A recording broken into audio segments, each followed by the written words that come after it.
aqui na igreja um livro para ler. Aí estou recolhendo, porque depois na semana que vem eu vou passar um outro, tá? Amém. Vamos reforçar a importância da escola bíblica aí. Tá? Vamos reforçar a importância. Hoje foi um dia assim atípico, por conta da Santa Ceia, mas no próximo domingo vamos ver se a gente chega às 18 horas, ver se a gente começa a escola bíblica no horário certo. Amada, a escola bíblica é o alicerce da igreja para vocês, não somente, mas que a igreja precisa entender, amado, que aqui nós vamos para ter uma comunhão, nos fortalecer, porque o nosso grande embate, o nosso combate é lá fora. Então, durante a semana você vai ter que trabalhar, você não vai estar o pastor do teu lado, o pastor não vai estar orando por você, não vai estar impondo as mãos todo dia sobre a tua cabeça. Então, amados, é importante, né? Na escola bíblica você vai ter aquela lição, nós vamos estar preparando, eu tenho aqui um material aqui, amados. Eu quero ler para vocês aqui algo que eu tenho aqui guardado, muitos materiais, mas eu quero ler hoje, antes de entrar no texto da Santa Ceia, eu quero ler para vocês a diferença entre o crente e o discípulo. Aí você vai entender por que o pastor Gustavo insiste tanto, né, nesse negócio de discipulado. Né? Então, mas, você vê qual é a importância do ministério da reconciliação. Né? A pastora está aí testemunhando que o apóstolo, né, justamente porque ele é um apóstolo, é um homem que Deus está usando, ele tem que ser imitador de Cristo. Então, quando há reconciliação, perdão, amado, entre o povo da igreja, a bênção chega. Então, amado, por que o diabo coloca tanta resistência, às vezes, no coração das pessoas, da família, né? E até mesmo de pastores contra pastores? Porque enquanto ele estiver operando na mente e no coração das pessoas, quem ganha território é ele. Entendeu? Então, amados, agora se a igreja se unir. Ontem os jovens estavam ali na casa do irmão, eu cheguei do monte um pouco cansado, porque eu orei por algumas pessoas. Toda vez que eu vou lá, sempre tem alguma alma para a gente ministrar. E hoje Deus preparou de conversar com esse rapaz que estava lá. E eu fiquei um bom tempo conversando com ele, depois orando por ele. Aí liguei para a esposa dele. E hoje eu vejo que eles já até foram para a igreja. Na hora que eu saí de lá, a esposa dele falou com ele de novo. Então é assim que Deus faz a obra, amado. Só que a gente tem que vigiar. Porque o diabo, amado, ele é astuto, né? Para trazer espírito de confusão. Eu quero aqui, amados, ler para vocês. Não vou ler tudo, ó, porque é praticamente uma página. Mas vou ler alguma coisa. E tudo isso aqui, amados, você vai ver que vai se encontrar dentro da Bíblia. Diferença entre o crente e o discípulo. Todo discípulo é um crente, mas nem todo crente é discípulo. Saiba por quê. O crente espera pães e peixes. O discípulo é um pescador. Você é um pescador de almas? Se você é um pescador de almas, você é um discípulo. Senão você é crente. Não estou te ofendendo nenhum. Você é crente, vai para o céu. Mas não ganha alma, chegar lá de mão vazia. Vou cantar para você depois o hino da harpa. Como é que você vai chegar lá no céu, quer ver?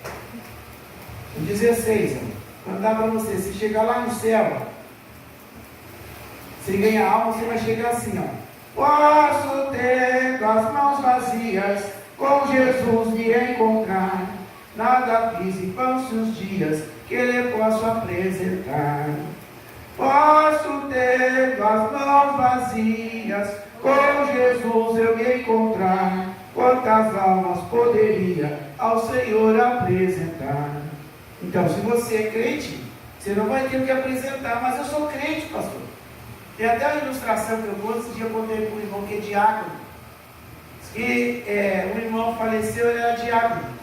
Aí chegou lá no céu. Aí o anjo que estava mexendo no livro lá. E aí ele se apresentou para o anjo e falou: meu nome deve estar aí. Eu era diácono na igreja. Aí o anjo: não, mas eu não estou achando seu nome. Não, mas tem que estar aí, eu era diácono. Então ele achava que o fato de ser diácono na igreja, ele estava salvo. Não, amado, cargo não salva ninguém. O que salva é o que já foi falado aqui hoje. É a tua vida com Deus. Né? Tem até um jargão no meio evangélico, né? Eu estou com a minha vida no altar. O que é você estar com a sua vida no altar? Né? Aí a pessoa diz, não, qualquer coisa, não toca no ungir de Deus. Às vezes a pessoa já nem está mais ungida. Às vezes ela caiu em alguma situação, ela não está tão ungida assim como muitas vezes ela pensa que está. Né? Mas vamos lá. O crente luta por crescer, o discípulo luta para reproduzir-se. O que é reproduzir-se? É duplicar, é frutificar, é você levar essa mensagem, trazer outros para a igreja. Se a pessoa não vem, você mesmo, onde ela está, você fala do amor de Cristo para ela. O Novo Leonardo tem discípulos lá na região onde ele está morando lá. Tem levado a mensagem para eles lá. O outro irmão aqui, o Alex, tem trazido irmãos aqui. Então, de um jeito do outro, estão fazendo alguma coisa. Então é assim que Deus faz. Deus me leva lá no monte, entendeu? Ontem também, a hora que eu vinha lá da chácara, onde eu fui levar a oferta missionária do irmão Mauro, voltava dentro de casa com o irmão que é ex-travesti. Estava subindo lá a avenida onde eu ia descendo, encontrei com ele. Já teve 2 vezes conosco lá no Leblon, a gente orou por ele na época. O homem estava vestido de mulher. A hora que nós oramos para ele, Deus libertou ele. Nós tínhamos até umas roupas usadas lá, tínhamos que dar uma roupa de homem para ele, porque ele não queria mais vestir aquela roupa de mulher. Foi assim, Deus libertou. O nome dele chama-se Lucas. Chegou lá vestido de mulher, querendo uma refeição. Nós chamamos ele lá da igreja, oramos por ele, Deus libertou. Ficamos o casamento inteiro lá ouvindo ele lá. Mas quando ele saiu de lá, pastor, você não tem uma roupa de homem, que agora eu sou homem de novo. Aí deu uma roupa de homem para ele sair de lá vestido de homem. E hoje eu encontrei ele vestido de homem. Então, amado, Deus faz a pessoa, Deus fez macho e fêmea. Se você nasceu macho, você vai ser macho. Não tem esse negócio de pombagira cai por terra. Aleluia.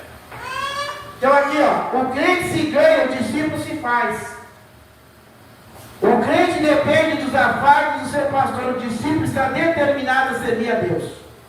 Vou ficar por aqui, mas são muitas coisas aqui, O crente depende dos afagos. Então o que é? Depende de você massagear a ego da pessoa, para ele ou ela vir à igreja, ou permanecer na igreja.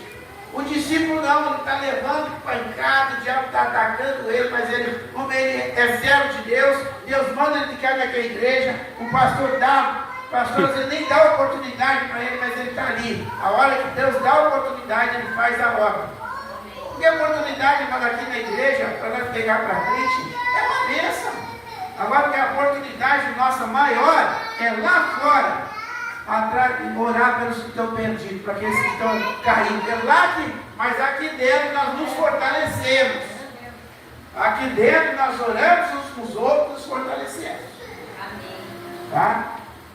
Então aqui está todo o material, amados, de escola bíblica. Aqui nós temos um estudo bíblico sobre cura da alma, 3 etapas de cura e libertação. Tá? Mas eu vou compartilhar uma passagem hoje aqui.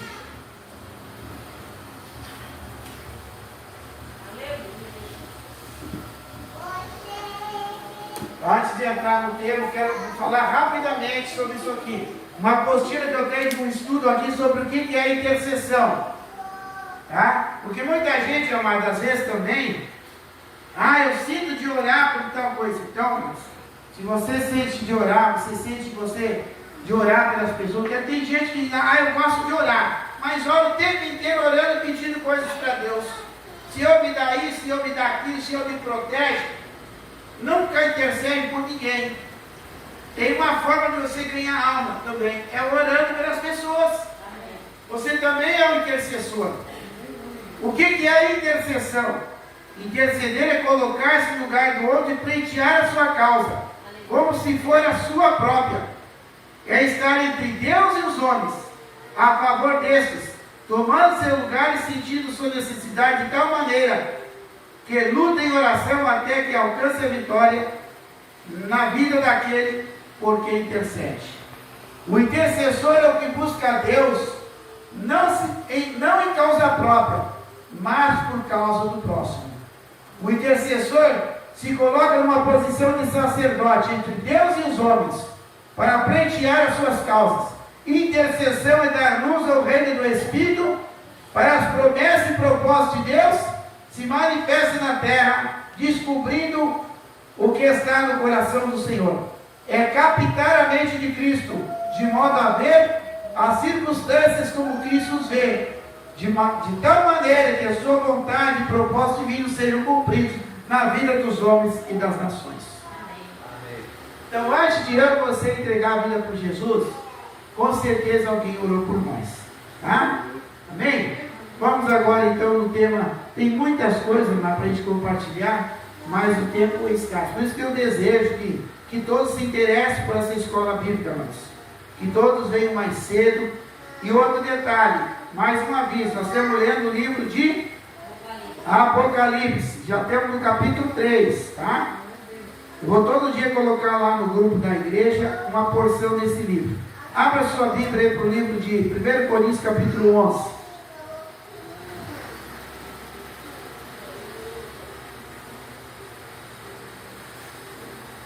Leonardo Revinil.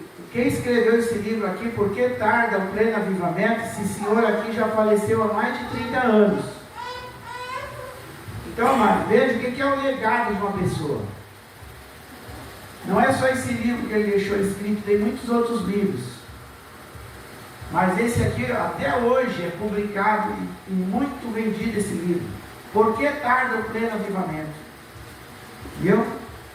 Dois aspectos principais porque tarda o verdadeiro pleno avivamento. Dois aspectos você vai ler aqui, você vai ver várias vezes ele, através de testemunho de pessoas, testemunho de missionários, entendeu? E gastaram sua vida orando e intercedendo pelos outros, por verdadeiros imitadores de Cristo. Mas dois aspectos fundamentais aqui: é o novo nascimento e o ministério da reconciliação. Se a pessoa não nascer de novo, mas ela não perdoa ninguém. Porque um novo nascimento é quando o homem tem um encontro com Deus. Aí ele entende que Deus perdoa. Quando você entende que Deus perdoa, quem somos eu e você para não perdoar? Entendeu? Mas vamos aqui, ó. 1 Coríntios 11, 23. Porque eu recebi do Senhor que também vos ensinei, e que o Senhor Jesus, na noite que foi traído, tomou o pão. E tendo dado graças, o partiu e disse: tomai e comei, isso é meu corpo, que é partido por vós. Fazer isso em memória de mim.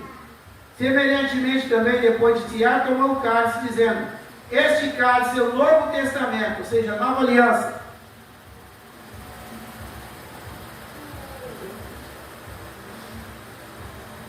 Este cálice é o Novo Testamento no meu sangue. Fazer isso todas as vezes que bebeis em memória de mim. Porque todas as vezes que comeres esse pão e beberes este cálice, anunciais a morte do Senhor até que venha.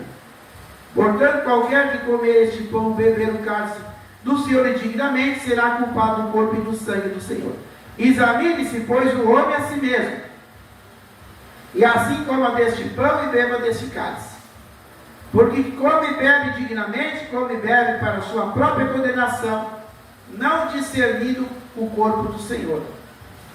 Por causa disso, há entre vós muitos fracos e doentes e muitos que dormem. Porque se nós nos julgássemos a nós mesmos, não seríamos julgados. Mas quando somos julgados, somos repreendidos pelo Senhor, para não sermos condenados com o mundo. Bem? Aqui eu pego um gancho no testemunho que o irmão deu dessa pessoa que não consegue ficar firme nos caminhos do Senhor. Mas sem querer julgar ninguém. A Bíblia diz que aquele que está de pé, cuide para não cair. Mas, quando é uma situação assim, tem pecado não confessar. A Bíblia mesmo já disse aí. Porque aqui no Salmo 32, diz assim para mim e para você. Salmo 32. Bem-aventurado aquele cuja transgressão é perdoada, cujo pecado é coberto. Bem-aventurado o homem que o Senhor não imputa maldade, em cujo espírito não há engano. Bem-aventurado, seja, é feliz aquele cuja transgressão é perdoada. Então, amado, para uma situação assim, essa pessoa tem que tomar uma determinação, buscar uma liderança, um pastor, buscar uma libertação. É o que eu acho às vezes, não é interessante, é lamentável até, né? É lamentável as pessoas falarem, eu não consigo ficar por isso, por aquilo. Pô, você já sabe que você... Tem gente que diz, eu quero uma revelação. Uma revelação daquilo que a pessoa já sabe que ela está no erro. Para que revelação? Você precisa de uma consertação, né? Quando você sabe que você está errado, você tem que ser no conserto. Por que que acontece? Se você não se conserta, você não entra na comunhão. E se Jesus voltar, você perde a salvação. O que essa pessoa está esperando? Ninguém vai me dar uma semente. Né? Nós estávamos aqui esses dias no culto, mataram uma aqui pertinho. Né? E assim, todo dia está descendo pessoas à sepultura. Alguns salvam, outros não salvam. Porque às vezes, irmão, nós como igreja não estamos fazendo realmente a nossa parte. Entendeu? E aí aí a pessoa fala assim, mas pastor, você quer nos colocar numa posição de responsabilidade? Não, amados, nós temos que ter essa responsabilidade como igreja. Eu tenho minha missão de pregar o Evangelho e fazer a vontade de Deus. Entendeu? Cada um de nós tem que tomar a sua responsabilidade pela sua vida, amados. Esse negócio, amado, das pessoas transferirem tudo. Eu ouço muita gente, mas todo dia eu atendo pessoas por telefone, ou as pessoas têm o costume de dizer assim, é por isso, por aquilo, sempre tem um culpado, nunca assumem nada. Nós temos que assumir a nossa responsabilidade. Dia desse eu estava numa casa de uma família, e a pessoa, de certa forma, confessou, glória a Deus por isso, que a coisa de uns 20 anos atrás esteve dentro da igreja. O líder até permitiu que essa pessoa, sem casar, sem batizar, fizesse parte do grupo lá das irmãs. Eu disse, mas e aí, você não aproveitou? Ainda fiz uma pergunta para a pessoa, por que você não aproveitou essa oportunidade para você ajeitar a sua vida? Eu me afastei, separei do meu esposo e afastei dos caminhos do Senhor. Essa história, irmão, você ouve todos os dias. As pessoas não valorizam aquele sacrifício que Jesus fez por elas. Outra coisa que o diabo está gastando de braçada aí é o tal do divórcio para entrar na casa própria. Como é que é isso, pastor? Eu já atendi umas 5 pessoas que a mulher e o marido separaram porque a mulher ia ganhar uma casa. Eu tenho que me separar porque a minha companheira ia ser premiada numa casa lá. Eu disse, então a casa daqui da terra é mais importante que a casa da morada eterna? Satanás, cai por terra esse engano. Sem mentira nenhuma, mas umas 5 ou 6 pessoas que eu já atendi, que eu já orei, que se separaram, divorciaram, porque a mulher ia ganhar uma casa não sei do que aí, da EMA, não sei da onde. Mas que obra é essa, onde as pessoas colocam as coisas da terra acima da salvação eterna, gente? Por amor de Deus. Estão morrendo e não se rende a Deus. Mas eu abri mão, a pessoa que não quis caminhar comigo está até hoje desviada, tomara que Deus alcance o coração dela. Mas se eu fosse para a cabeça dessa mulher, até hoje eu estava talvez tomando remédio controlado, ou até tinha descido a sepultura já. Eu lembro bem claro como Deus falou comigo, usando uma profeta que era do ciclo de oração da igreja, disse assim, filho, faz a minha obra, dos teus eu cuido.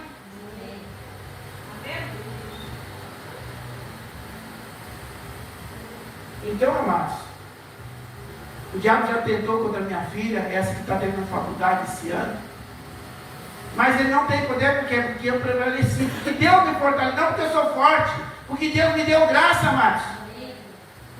Quantas vezes aqui o diabo tenta me atacar com a minha esposa, às vezes eu levanto de madrugada, tenho sonhos, coisas pesadas, em sonhos, Deus já me deu visão, amado, libertações em sonho. Às vezes eu não falo, mas tem gente que vai dizer, esse camarada Amado, Deus tem me usado em trabalho de libertação durante o sono.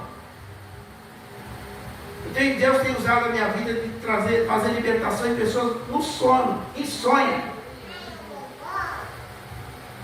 Então, amados, mas para isso, amados, quantos ataques a gente sofre do inimigo? Então, amados, esse negócio, nós temos, irmão Alex, não podemos aceitar essas conversas fiadas do diabo, irmão. E tem gente que entra numa questão de vitimismo, de coitadinho, não querem compromisso com Deus, amado. Nós não podemos concordar com isso. Tem que perguntar para a pessoa, mas você batizou? Você está firme na igreja? Você quer realmente que você... Vamos orar agora aqui. Como aquele dia lá, quantas pessoas nós oramos aquele dia lá? Lá na casa, quantas pessoas a gente orou lá aquele dia? Sábado, né, pastor? Um sábado. Chegou um ponto, nós estávamos para vir embora, já tinha uma senhora, que umas 3 ou 4 pessoas tinham orado por ela. E ela já ia pegar o Uber e falou, pastor, você olha por mim. Irmã, você está cheio da oração, irmão. Umas 4 pessoas vinham orando por você, mas tudo bem, vamos orar.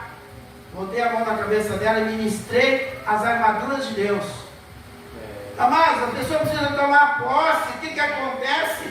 Amados, a pessoa precisa tomar posse. É a palavra de Deus. Quando você ora a palavra de Deus. Agora a pessoa tem que tomar posse disso na sua vida. Agora as pessoas ficam na dependência só dos outros. Não, você é filho de Deus, herdeiro com Cristo. Vem uma luta, clama o sangue de Jesus, usa a autoridade no nome de Jesus. Fala assim, Jesus, eu quero. Se você não sabe orar, você diz, Senhor, eu quero que o Deus lá que usa o pastor, do jeito que o pastor ora, Senhor, tem misericórdia, usa a minha vida agora. E clama o sangue de Jesus. Mas não ficar se acovardando, mas vamos parar dessas covardias. E quando pessoas entram nesse vitimismo, coloca a pessoa no lugar dela. E tem gente, amado, que quer usar a tua vida, vê que você é um ungido de Deus, fica com conversa fiada. Essa semana eu fiz uma reunião numa família, tinha mais ou menos umas 5 ou 6 pessoas. Quando eu cheguei, a pessoa, pastor, quando o senhor chega num lugar, o senhor percebe o lugar, o ambiente. Ele disse, claro, mas eu estou orando pela família, Deus já me mostra o que está acontecendo. Aí começaram a se empuxar todos os pecados deles. Então é isso que Deus quer, mano. As pessoas querem dar umas vezes uma de, sabe, porque eu tenho isso, eu tenho aquilo. Nós temos alguma coisa aqui na terra, não tem que ser nada. Nós temos que ter uma aliança com Cristo. Nós temos que ter uma aliança com Jesus. A partir de nós termos uma aliança com Jesus, amado, aí tudo vai ser acrescentado. Mas enquanto nós não temos uma aliança com Ele, às vezes nós temos alguma coisa que podemos também amanhã depois não ter. O que é mais importante que eu estou dizendo aqui, mas nós temos que priorizar a igreja. Não vamos abrir mão das coisas aqui da terra. Coisa que mais eu gosto é andar de Uber. Eu prefiro andar de Uber do que andar de ônibus. De Uber eu chego mais rápido onde eu tenho que ir. Mas se eu tiver que ir de ônibus em algum lugar, eu vou de ônibus. Tem gente que não anda mais de ônibus, amado. Não anda mais de bicicleta, não anda mais a pé. Coisa gostosa você dar uma caminhada. Tem gente que não vai, se tem carro, não vai no mercado ali no Atenas a pé, que tem que ir de carro. Amado, nós temos que ter, isso chama-se humildade. O ser humano tem que ter humildade, irmão. O que é humildade? Humildade não é andar de pé descalço, não, ou ter um par só de sapato, ou ter 2 pares de sapato, como o pastor Gustavo tem. Por que eu tenho 2 pares de sapato? Porque eu não preciso de ter um armário cheio de sapatos, eu preciso ter 2 sapatos bons. Uma hora um descansa, o outro eu ando. Mas eu tenho mais de 100 livros ali, e eu preciso ler, tenho que ter Bíblia para preparar para o sermão. Está entendendo? Então, mas isso é prioridade, isso é uma prioridade minha, com Deus. Agora, eu sou livre para ser assim. Ninguém entra na minha vida porque eu decidi fazer a vontade de Deus. Agora, vejo muita gente querendo se importar com que, porque fulano, deixa a pessoa, eu sempre digo, deixa o homem e a mulher trabalhar. Não entra em contenda com quem faz a obra de Deus. Esse negócio que não dá certo é você começar a escravizar a vida de homem e de mulher de Deus. Se você acha que a pessoa está em pecado, ora por ela. Ora por ela, ora por ele. Entendeu? Mas não fica essa conversa fiada. Estou desconfiado disso, daquilo. Eu não vejo, parece que aquele pastor não tem missão. Aquela igreja lá com poucos membros. Então pergunta para Deus. Está entendendo, irmãos? Daqui a uns anos vai ter muito mais membros. Aí nós vamos, o que esse cara fez? O que fizeram para ter tantos membros? Então, mas sempre vai ter a tua vida. Coloque-se uma situação na sua mente, do mesmo todo. Todo mundo, da mesma forma que você questiona a vida dos outros, vão questionar a sua. Verdade. Está entendendo? Então, amados, o mesmo demônio que muitas vezes usa as pessoas para se importar com a sua vida, é o mesmo demônio que às vezes vai usar você para ficar cuidando da vida do outro e não cuidar da sua. Nós temos que cuidar primeiramente da nossa e ajudar aqueles que vêm até você, até a mim, com qualidade. Porque você poder ajudar alguém, você tem que guardar teu coração. Tem gente mais que gosta de saber disso, para orar. Não, mas se é para orar, você nem precisa saber do problema da pessoa. Quem precisa contar o problema dele ou dela é a pessoa que precisa contar para ser liberta. Você não precisa, eu como pastor, não preciso saber do pecado das pessoas para a pessoa ser liberta. Ela precisa contar o seu pecado para Deus, mas tem situação que às vezes a pessoa precisa falar para haver uma libertação. A pessoa precisa às vezes contar uma história que aconteceu, às vezes um abuso, alguma coisa lá do passado, que aquilo ali ainda oprime, o diabo acusa.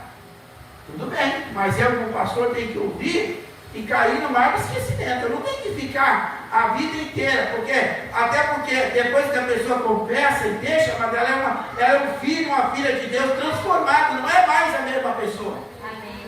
Por que às vezes a igreja fica na vida inteira querendo saber do particular, de onde que a pessoa saiu ou deixou de sair? A pessoa não está fazendo a vontade de Deus.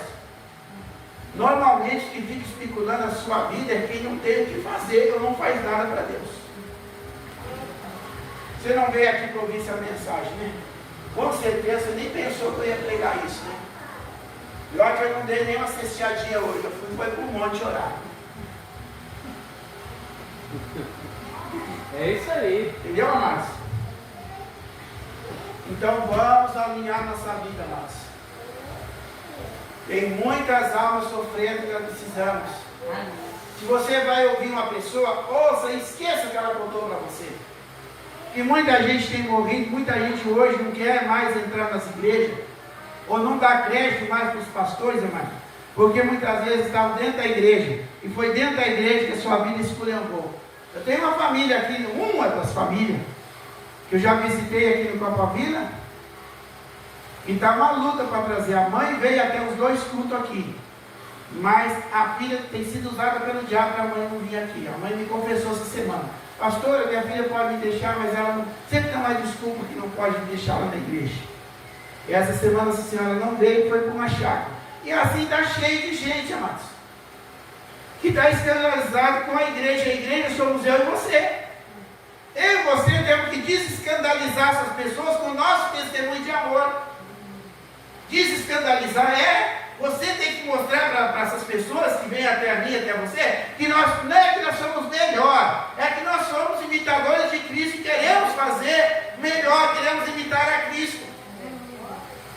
Entendeu, igreja? Então essa noite é uma noite de nós vamos fazer mais uma oração, amados. Consciente, que aqui falou, examine-se o homem. Eu me examinei, amados. Eu me examinei, confesso, tenho conversado muito com a minha esposa, entendeu, sobre isso. Peço perdão o tempo todo que eu vejo, que muitas vezes eu fico estressado com as atitudes das pessoas, eu fico mesmo, confesso. Fico às vezes estressado, sabe, com as atitudes das pessoas. Entendeu? Nós precisamos, amado, valorizar o que Deus nos coloca, amados. Vocês não vão esperar o que acontecer, às vezes, de negativo, para nós tomar um posicionamento, amados. Nós não vamos desistir das pessoas, mas não podemos também concordar, amados, com coisas que as pessoas não querem. Tomar um posicionamento com Deus. Então aqui está dizendo para nós, ó, porque se nós nos julgássemos a nós mesmos, não seríamos julgados. Mas quando somos julgados, somos repreendidos pelo Senhor, para não sermos condenados com o mundo. Então Ele nos disciplina, amado. Se Ele está nos puxando a orelha hoje aqui, porque Ele não quer que nós vamos se perder para o mundo. Amanhã eu e você vamos estar lá no trabalho, vão estar fazendo visita, vão estar ouvindo isso, aquilo. um choramingo daqui, uma desculpa dali, entendeu? A irmã Zilda mesmo trabalha com cabeleireiro e manicure, né? Todo dia ela está ouvindo pessoas se lamentando, se lamentando. De 10 pessoas que ela ouve, talvez uma queira realmente um compromisso, né? Todo dia a pessoa manda pedido de oração, né? A gente manda mensagem, tudo. Quantas pessoas, amados, já declararam pelo WhatsApp: pastor, eu fui abençoado aquela oração que o senhor fez. Então, irmã vem aqui, nem peço, amado, que não é do meu feitio. Ô irmã, vem aqui trazer uma oferta, que eu nem falo nada disso.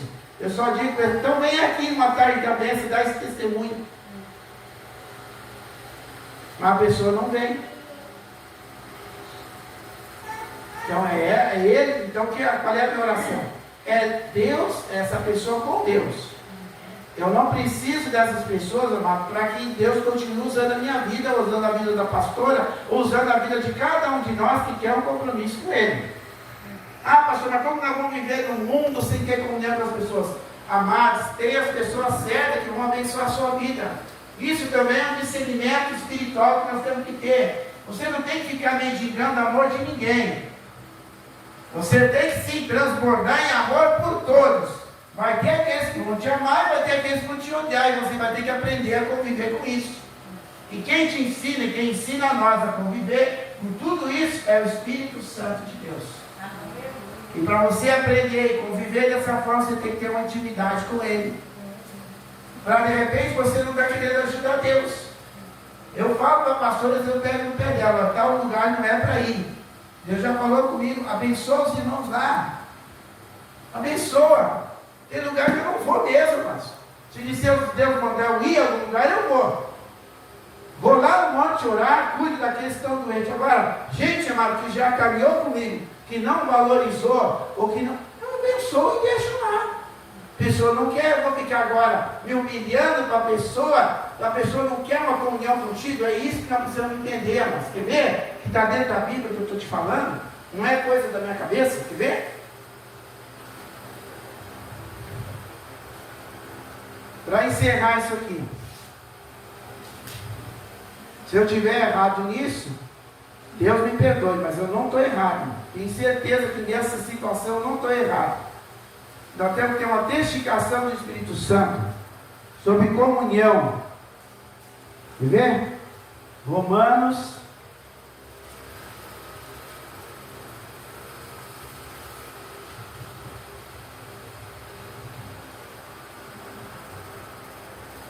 12:9. O amor seja não fingido.